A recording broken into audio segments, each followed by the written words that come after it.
We are sharing the same atmosphere as every other person, every other 8 billion person on this planet. We are sharing the same atmosphere. And what is happening in faraway parts of the world are affecting us.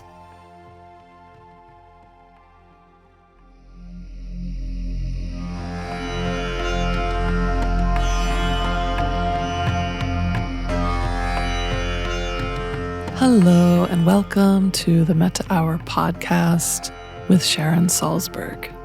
I'm Lily Cushman and I produce this podcast, and we're coming to you today with episode 224 featuring a conversation with the brilliant Susan Bauer-Wu. Susan is an author, a teacher. She's been the president of the Mind and Life Institute since 2015. And she's here today talking about her new book, A Future We Can Love, how we can reverse the climate crisis with the power of our hearts and minds. So this is a really fascinating conversation about climate crisis and really how to apply the tools, the wisdom of a Buddhist framework and practice as a way to engage with the climate crisis. If you don't know Susan and her work, she's an organizational leader, a clinical scientist, a mindfulness teacher. She actually got her start with a career in healthcare as a nurse and doing also incredible work at the Mind and Life Institute, which just celebrated its 35th anniversary last year. And the Mind and Life Institute has been bringing science and contemplative wisdom together, and Susan has been at the helm of their work for some time now. So this is a really time-appropriate conversation. I know all of us have been seeing such a huge range of climate disasters around the world right now that are affecting people we know, people we don't know. And this whole conversation is really centered around how we can be more empowered to navigate the climate crisis. And the book itself was inspired by a conversation between His Holiness the Dalai Lama and Greta Thunberg, who met on Zoom kind of early in the pandemic to talk about climate change. And that's what spurred this book on. So we're just so excited to bring you this conversation today and shed some light on a topic that we don't often address here on the podcast. Before we get to the episode, we also have a big announcement that coming this October 10th to be exact, Sharon is releasing a brand new book. It is her second brand new book of the year, which is really a product of her time in quarantine a few years ago. Finding Your Way, Meditations, Thoughts, and Wisdom for Living an Authentic Life. This is a book unlike any that she's ever released. It is a full-color illustrated gift book. And in it are these short essays, you could call them, that are centered around quotations, many of which are Sharon's most popular quotes, like, "We can always begin again," as well as quotes from Sojourner Truth and many others. This book I think of as the perfect introduction to Sharon as a teacher. It's for folks who maybe don't meditate or not really into spiritual practice. And it's just in time for gift-giving season coming up with the holidays.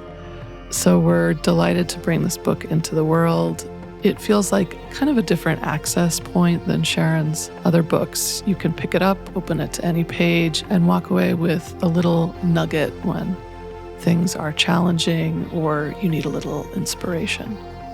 So you can head over to our website at SharonSalzberg.com and find the pre-sale link there. Also, our publisher, Hachette, is offering a 20% discount if you purchase the book directly through them.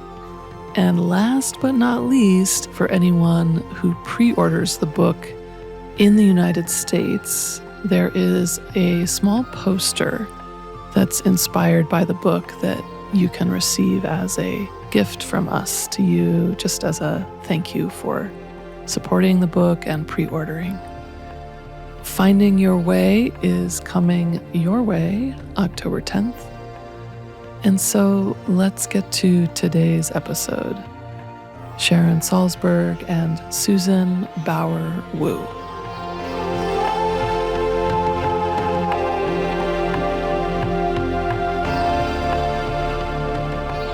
Welcome, Susan, to the podcast. We've been friends and colleagues for a long time now.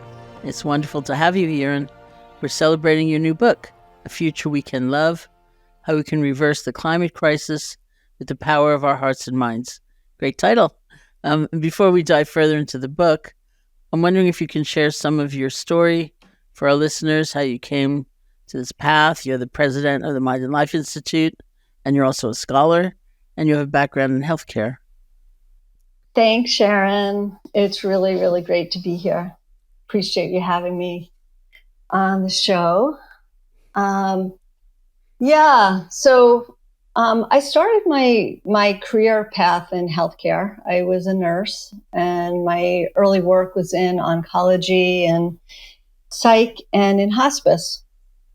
And through my work in cancer care, and again, we have to go back, this was in the early 80s, I had an opportunity to work with people over really long periods of time when they had their cancer. I'm talking about like years from the time of diagnosis until long-time survival or until they died. So what I noticed as a 20-something-year-old caregiver was that it seemed to me that people who had very similar diagnoses and similar treatment plans and pathology actually seemed to fare differently. And as somebody who worked closely with them and got to know them, it seemed to me that there was really something going on in how they lived their lives, and particularly the meaning and the relationships that they had in their lives.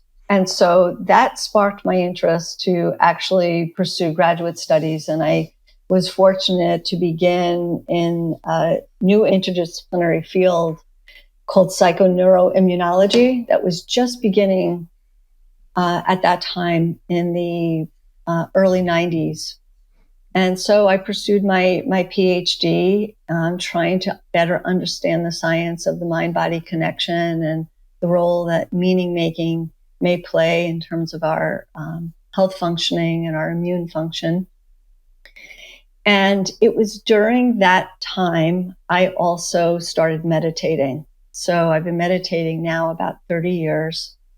And when I started meditating, and it was a Korean Zen practice, I realized how much the practices helped me and how I was shifting as a result of the practices.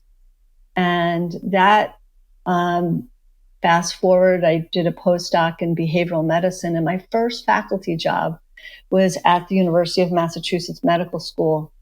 And John Kabat-Zinn was still there. And I basically merged my personal meditation practice with my scholarly work. And so I became a MBSR teacher and started doing research in that area. And so fast forward years later, I got involved with the Mind and Life Institute as a meditation researcher, as a clinical scientist. And here I am in 2023 as president of Mind and Life. Yeah, there's such a rich cross-section between healthcare workers and contemplative practice, an area that I've been drawn to engage with over the years. And you're having been a caregiver so directly, I'm curious about how that informs your work today. Yeah. Well, when I think about healthcare professionals and being a caregiver and being a good caregiver, the things that really rise to the top are authentic presence and compassion. And to me, those are just like critical life skills to have in all dimensions of our work. So I bring that to my leadership role and leading a team and working with various stakeholders. And it also just informs the work and the priorities that we've set in the work that we do with Mind and Life. And, as it relates to climate change, and we'll probably talk more about that because that's just been an area that I've gotten more and more interested in since writing the book, is that there are so many dimensions of related to healthcare, whether it's grief or connecting with nature, that really make a difference to how we navigate the times that we're in. So to me, there's lots of lessons to bring from my work in caregiving to the work I do today. I do want to go more into climate change in a minute, and I have a feeling that what I'm about to say, which I just thought of, will connect. In that I think you've probably heard me tell the story because I've told it for so many years. It was so impactful on me about the time I went to lead a nurse's training seminar at Walter Reed Army Hospital. And I had a friend who was a nurse there at the time, and it was like National or International Nurses Week. And so they had all kinds of different programs. They had fly fishing on the lawn, on the dry lawn, and they had meditation with me. And so she'd also my friend arranged for a very short tour of one of the wards for me. And needless to say, it was like really wrenching. It was so intense between the injured soldiers or their families. And it was very, very intense and hard. And we finished the tour, and she turned to me and she said, "The nurses who can stay here," and that means continue to serve, "the nurses who can stay here are not the ones who get lost in sorrow. The nurses who can stay here are the ones who can connect to the resilience of the human spirit." And that actually affected my view of compassion and the building blocks of compassion quite strongly for a very long time. And certainly when one thinks of climate change, there's almost nothing easier than despair. And so I'm wondering in a way how you came to engage with climate change and really almost that kind of direct connection to resilience. Yeah, well, thanks for sharing that story. It's a beautiful story, and it really resonates with me and the experiences that I've had, just either myself or in my ongoing work with nurses and doctors as well. And yeah, it's keeping that flame alive in the human spirit and really maintaining that connection to one another that keeps us going. And I think that my meditation practice has been really instrumental in connecting me to the work that is both resilience in healthcare, but resilience through climate work. And, with a meditation practice, it helps us to see clearly, just to wake up and to notice our deep interconnection with one another and with the natural world. And if we really look at nature, we see these countless examples of how to be resilient. But as it relates to compassion and seeing clearly, I think we really need to be awake to the tremendous disparities that are before us as it relates to climate change, that individuals and communities and countries that are most under-resourced and most vulnerable are those that are affected the most. And those of us that come from more privileged backgrounds really, really have an obligation to be awake and to live compassionately and to do everything we can to alleviate the suffering of those who are really most harmed by the climate devastation that we're experiencing, and more to come. It's amazing as an issue because it's really both. It's like needing to open to the fact that, as you say, the most vulnerable will be affected the most, but also seeing the universality of it. Like, I was in New York City not too long ago in my apartment, my rental apartment, and I was working at the computer, and I just glanced over my shoulder out the window, and the sky was like as yellow as a lemon. Mm-hmm. And that was the day that they declared New York the most polluted city in the world. Mm-hmm. And I thought, I can't go outside. And many days in that visit and the next, people who would come to see me would say, don't go outside, whatever you do, you're not going to be able to breathe. And you think, oh yeah, look at this. It's come upon us.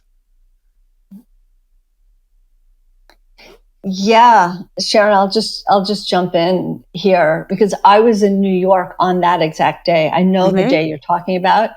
And it was actually the official launch of this book, A Future We Can Love. It was so creepy. It was like, this is nuts. And for people who are listening that may not be aware of why the skies were so yellow and the air quality was so poor, it was because it was the air was moving from the forest fires in Canada down to the northeastern or the whole eastern seaboard of the United States. And the air quality was awful. I did go outside because I don't have a serious pulmonary condition. But I have to tell you, my throat, my chest, my eyes were burning. And it was like, how can we not realize that we are sharing the same atmosphere as every other person, every other 8 billion person on this planet?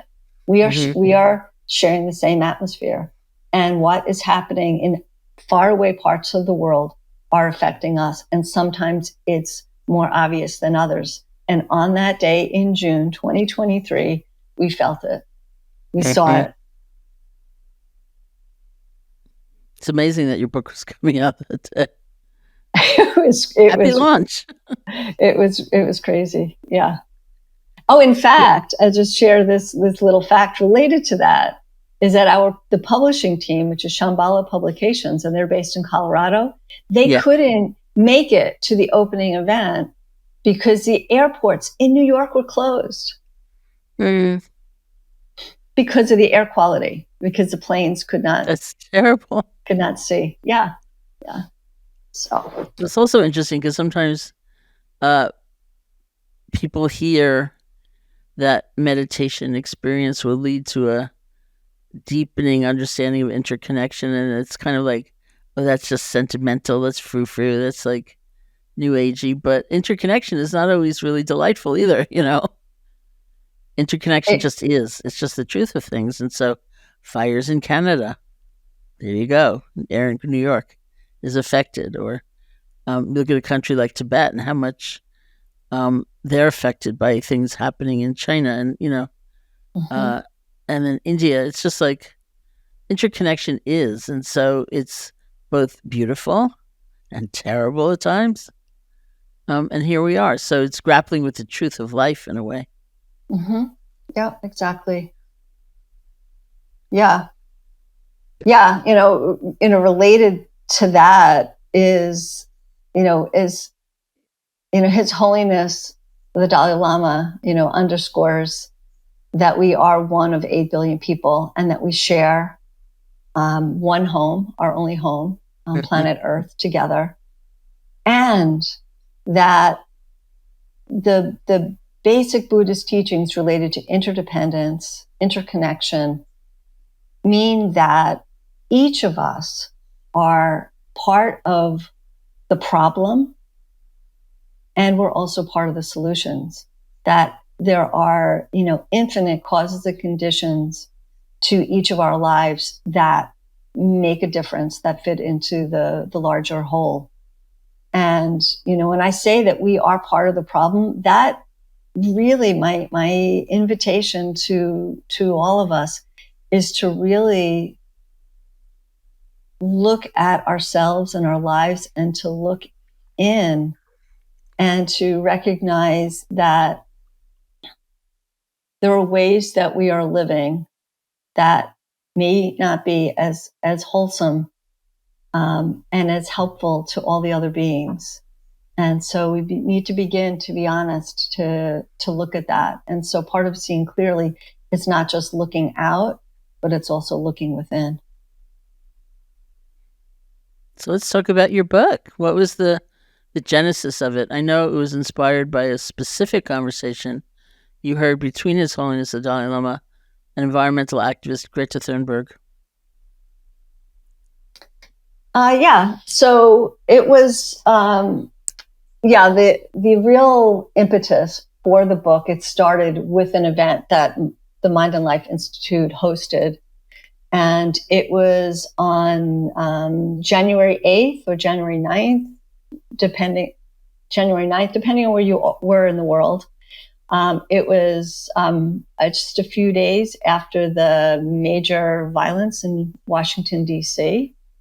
And still, we had over 1 million people join us live to listen to the Dalai Lama and Greta Thunberg and climate scientists, and watch the launch of films called climate emergency feedback loops films. So it was kind of amazing that 1 million people showed up to the event. It was like 11 o'clock here on the East Coast of the United States, early morning India, middle of the night in Sweden. And the interest from that gathering, basically there were just there was a lot of buzz afterwards, and the publishers came to us to think about to write the book. And what we realized, and actually my literary agent is Stephanie Tate, who I know that you know, Sharon. Mm-hmm. And Stephanie, in conversation together, she's like, I think there's a much bigger story here than this event. And, let's begin to think about that. And that was a really wonderful opportunity for us to step back and to reshape the book. So yes, it was inspired by this event with the Dalai Lama and Greta and the scientists, but it's really much more than that.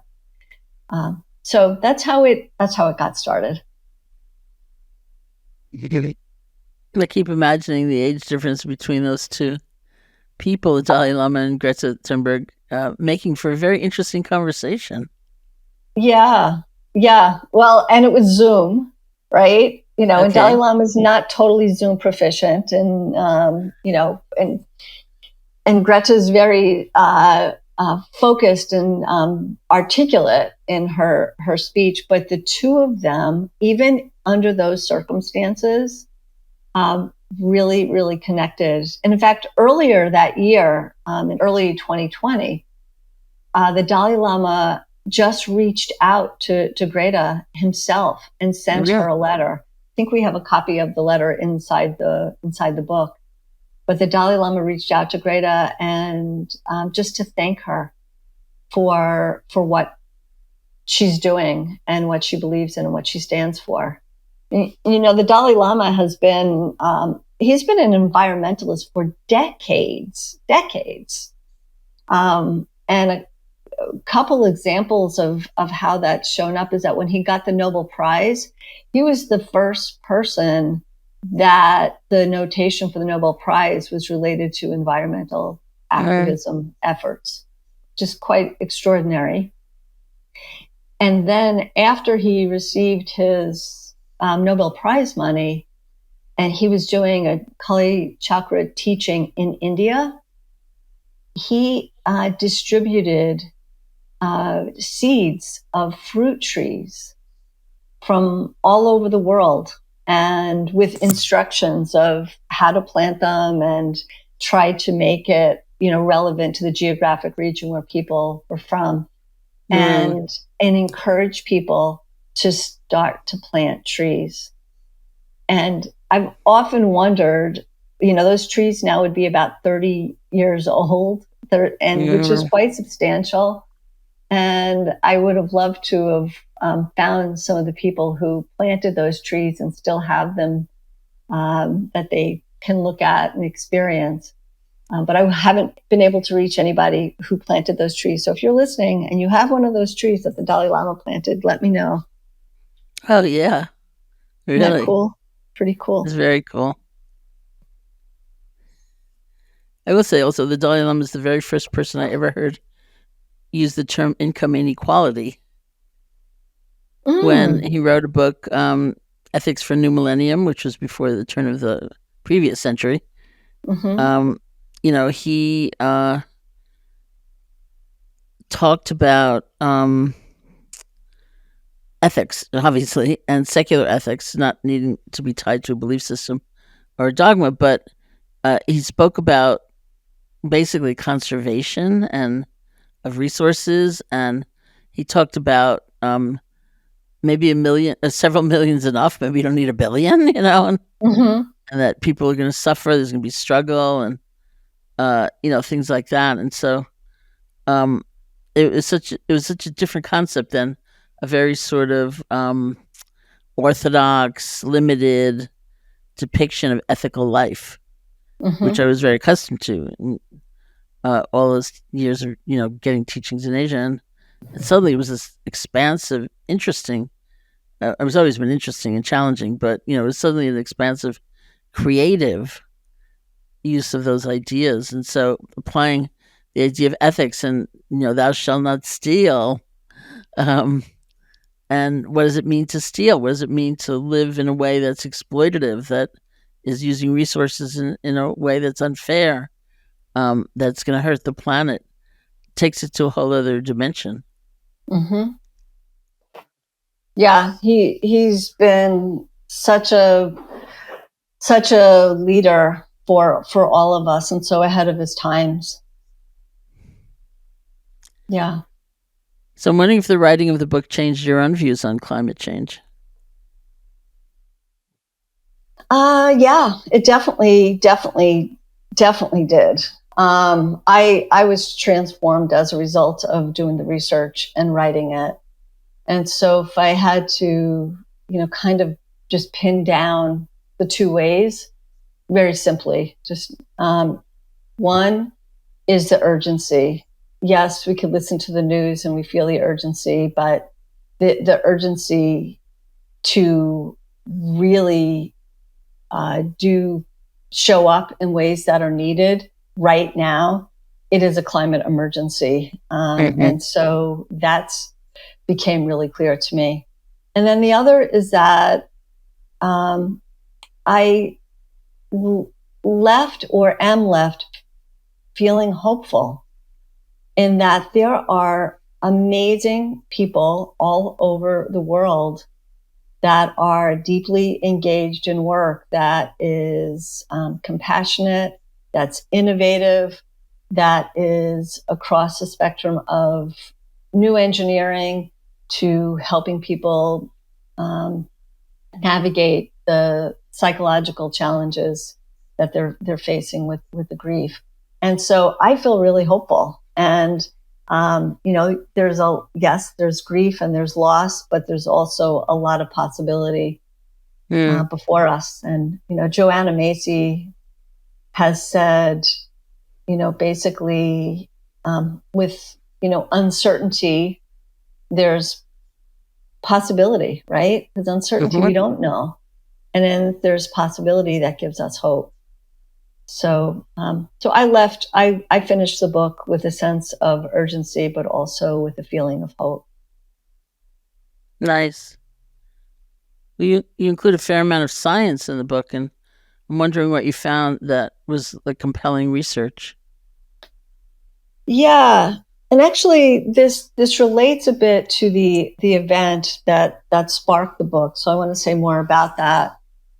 One of our board members, so I think you also know Sharon, his name is Barry Hershey, and he's a board member of Mind and Life, and he is a filmmaker.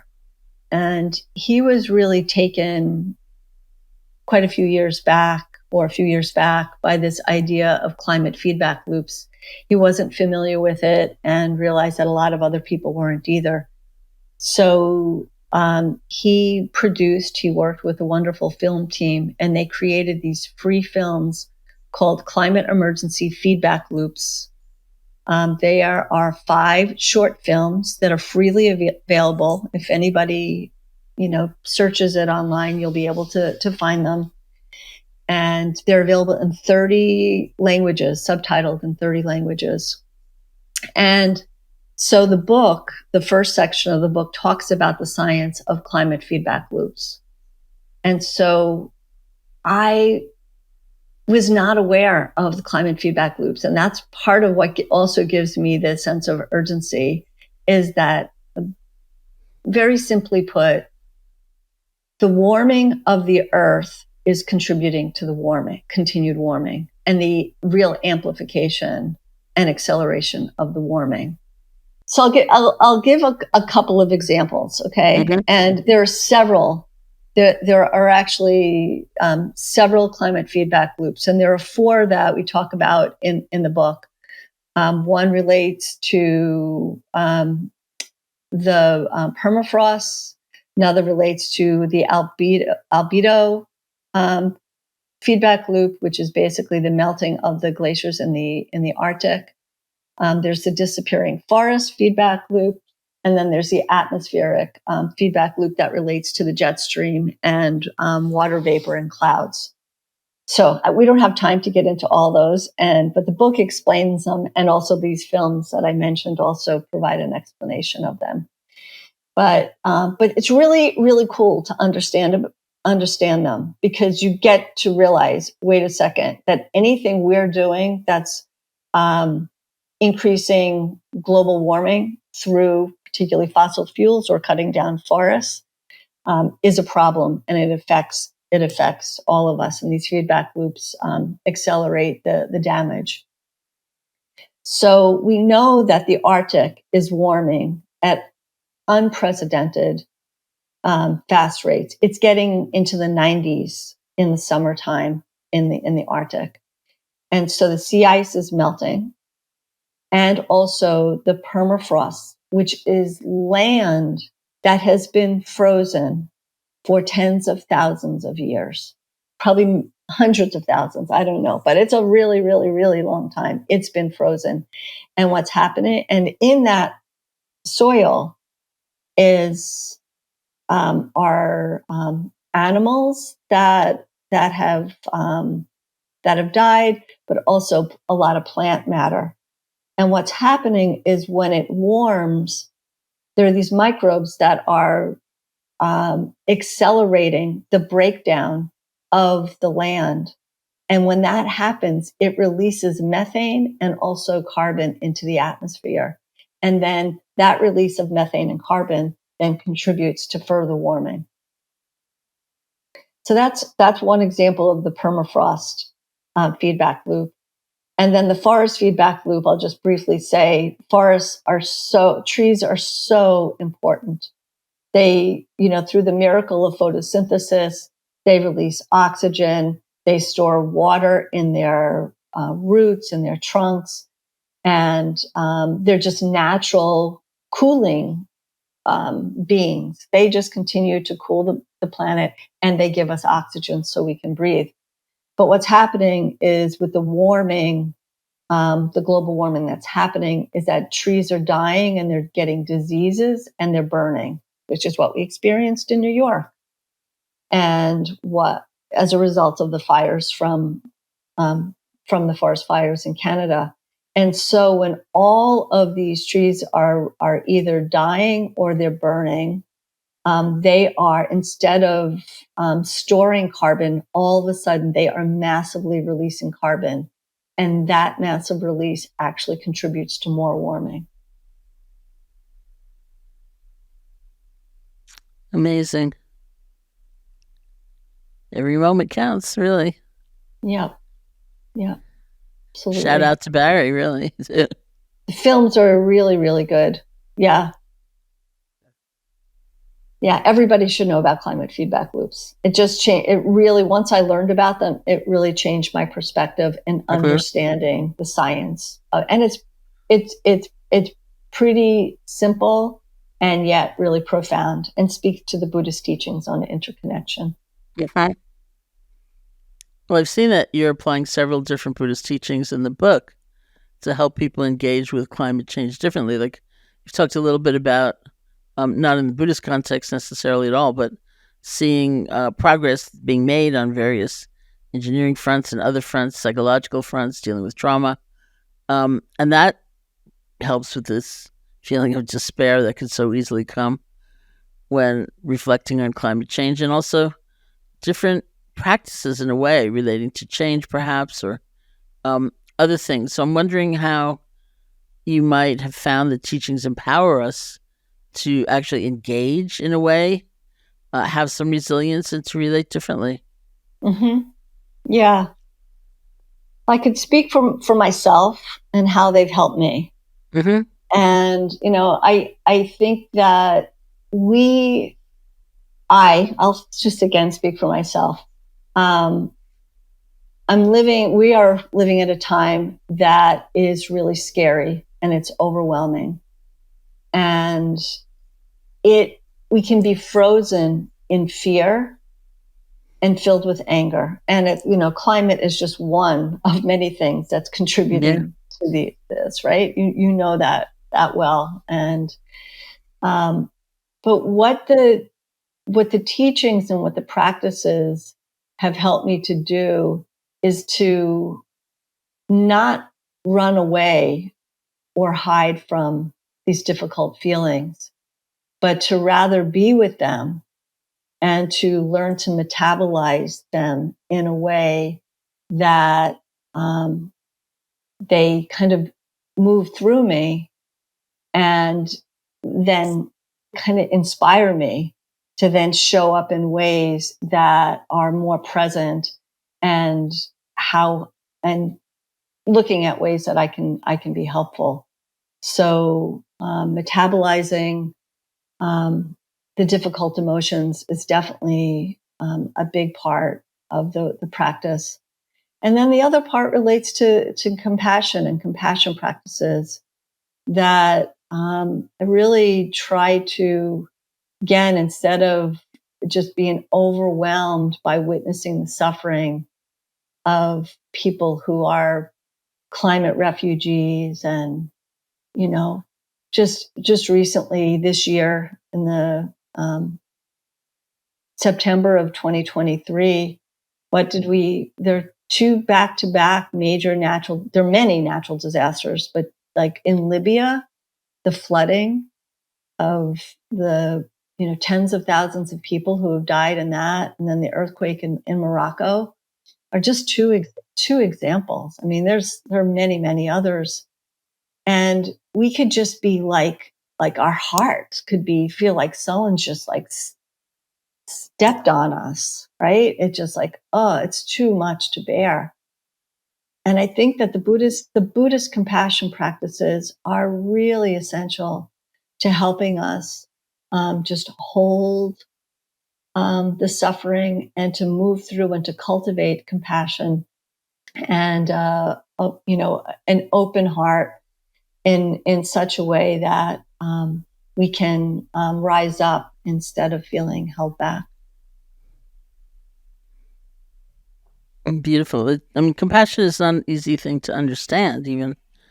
Sometimes people will put another term on it, like wise compassion. Because it's easy to think of, well, doom scrolling, for example, which is a word I didn't know what it meant until I was interviewed about it. Yeah. I actually asked the journalist, I said, what is that? And of course I do it, so I related right away.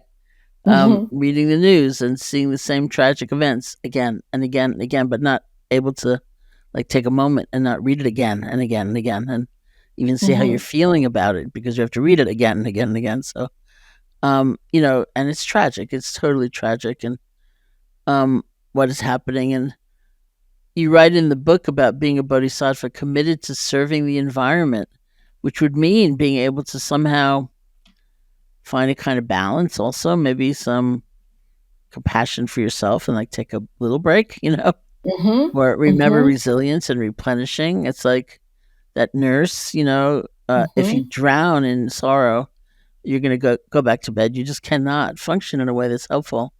That's just reality. And so remembering that perhaps, or maybe it's really committing to the long haul. These things don't happen quickly. This change is not Mm-hmm. going to be sudden. And so what do you mean about being a bodhisattva committed to serving the environment? Yeah. And, I'd like to expand that now, say to the environment and really all the beings, human and non-human beings. Um,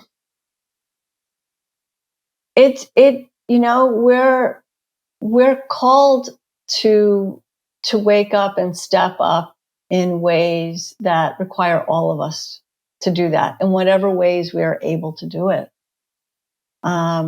We have to, we have to look toward instead of looking away from what is happening, because it needs us to do that.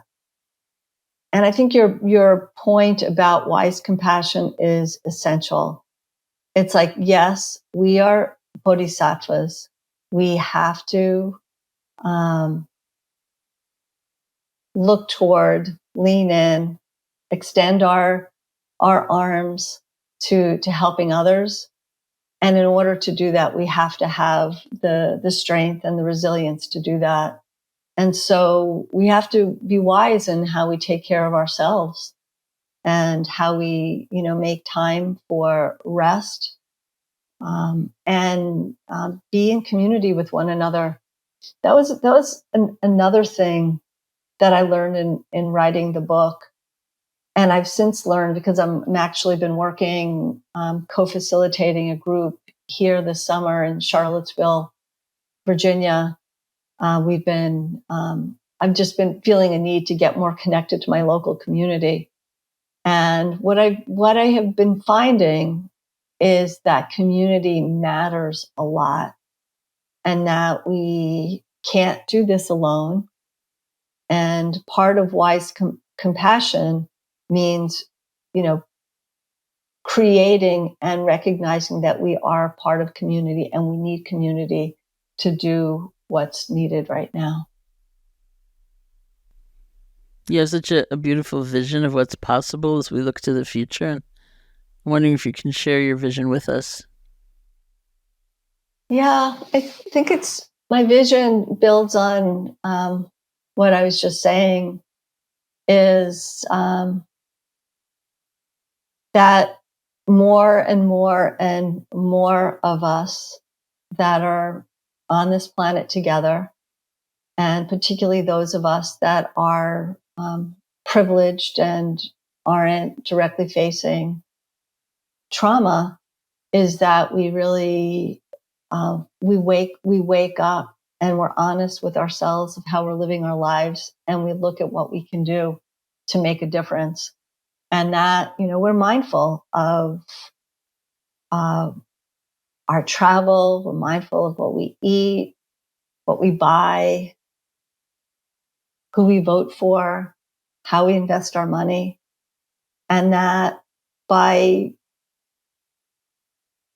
living more mindfully and more compassionately, and recognizing that we are part of this, amazing whole, of planet Earth, that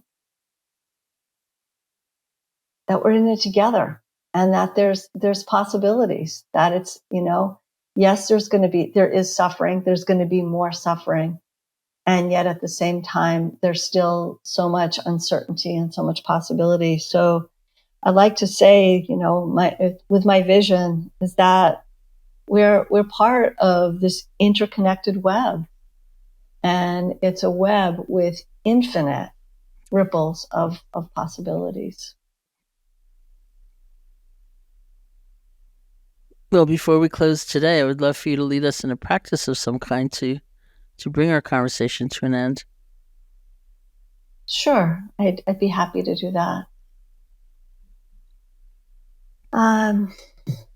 So I just invite you to just settle and feel the gravity, earth, earth beneath you.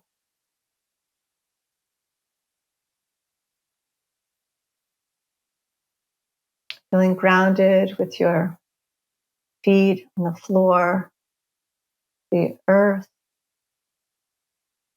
your sits bones.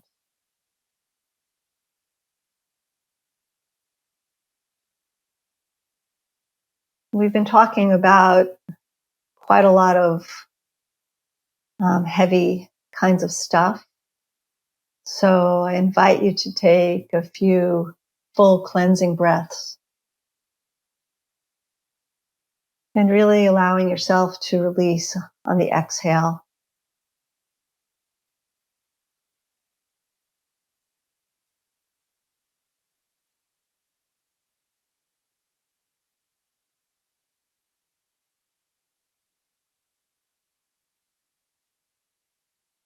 Breathing in fully the oxygen that comes from plants and trees.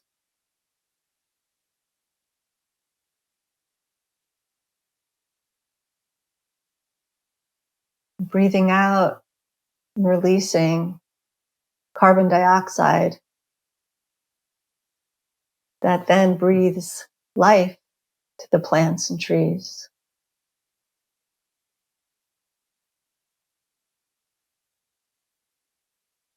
You have this beautiful interrelationship of interbreathing, interbeing with trees and plants.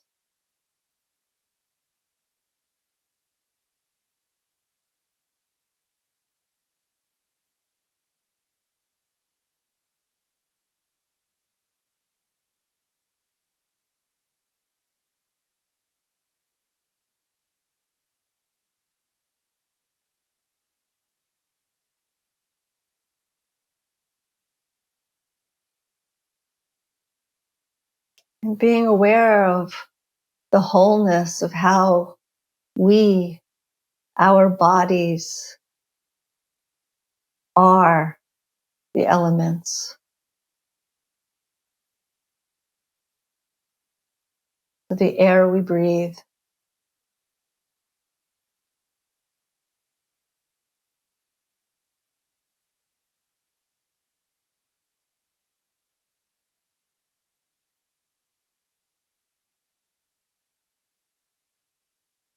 and our body and our cells need water. We're like 80% water. And water comes from the rains,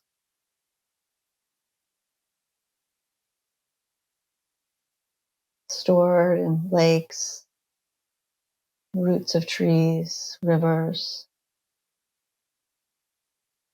It's bringing awareness to the water that makes up your body.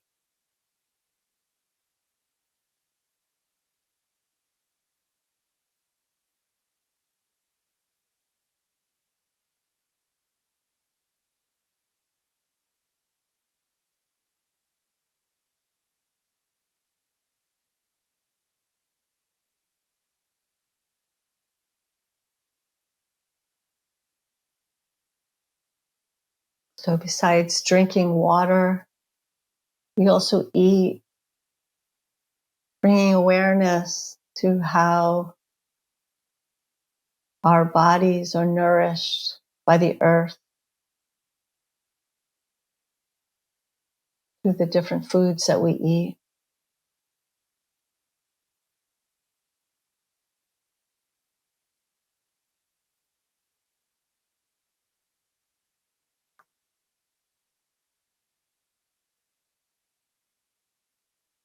Our bodies are earth bodies.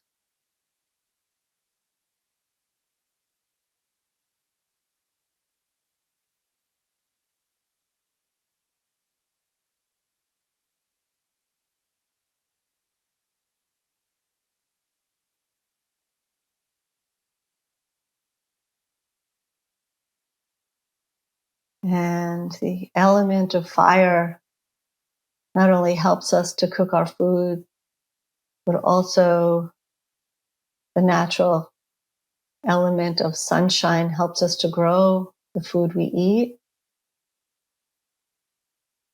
And also sunshine is really vital to our own health and well-being. We're transforming vitamin D into essential nutrient in our bodies.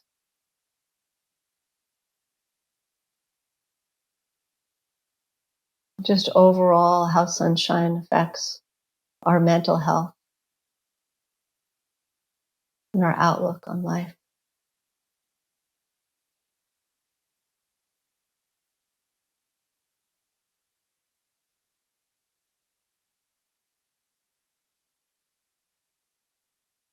Just sitting with for a few moments is an awareness of the integrated whole,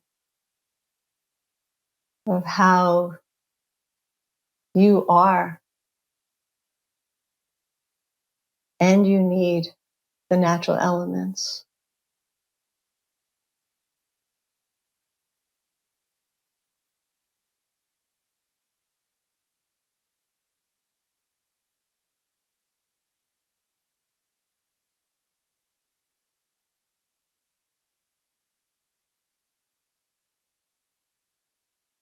Moment by moment and breath by breath.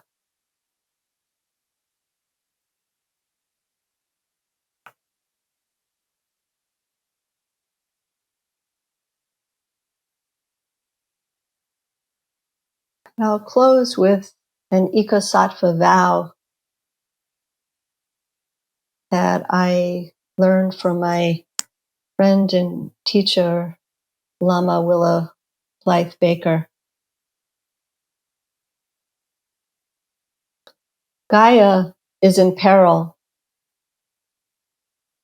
I vow to protect her.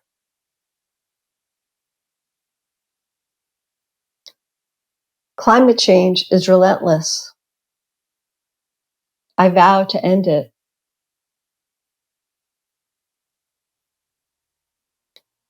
Gaia's teachings are infinite. I vow to hear.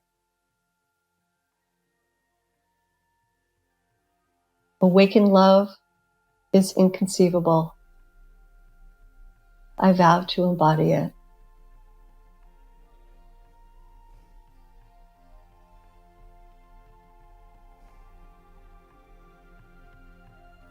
Thank you. And thank you so much for the beautiful meditation, and thank you so much for being with us today. Thank you, Sharon. It really is an honor and a privilege to be here with you. May you be well.